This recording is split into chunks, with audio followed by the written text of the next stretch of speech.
there on my blog. But the basic case against free will is this. It's twofold. One is that, and again, it's the obverse of this sense of self. It's the other side of the coin, where you feel like you're a thinker of thoughts. You feel like you're the author of intentions. You feel like you are a subject.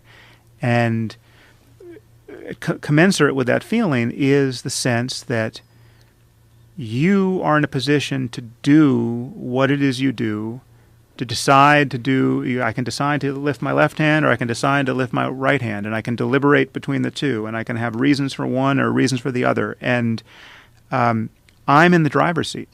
I really am. And then if you and so that's where everyone's starting.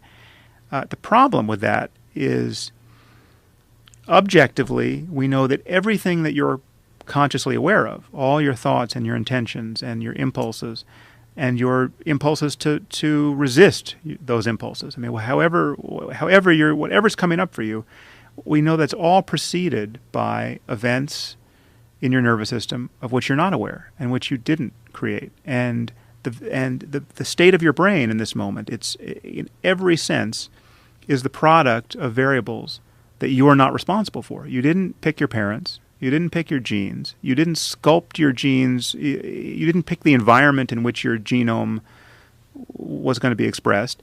You didn't pick the way your interaction with the world and other people sculpted the microstructure of your brain so as to give you the brain you have.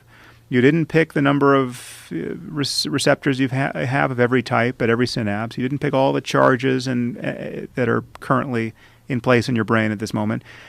You haven't created your neurophysiology, and yet your neurophysiology is going to give rise to every next thought and intention that shows up for you. And and we know that if you do an experiment, like you put someone in a neuroimaging device, whether it's EEG or whether it's fMRI, and you image their neural activity in real time, and you give a very simple choice between pushing the left button or pushing the right button, we can predict before the person is aware of having committed to right or left whether they're going to go right or left. And we know that ability to predict is only going to become more fine-grained. So that if you take away, and again, someone like Dan Dennett has a story about why this doesn't matter, right? But and the truth is, it actually doesn't matter, because even if we couldn't predict, it matters in the sense that it's very persuasive to people that,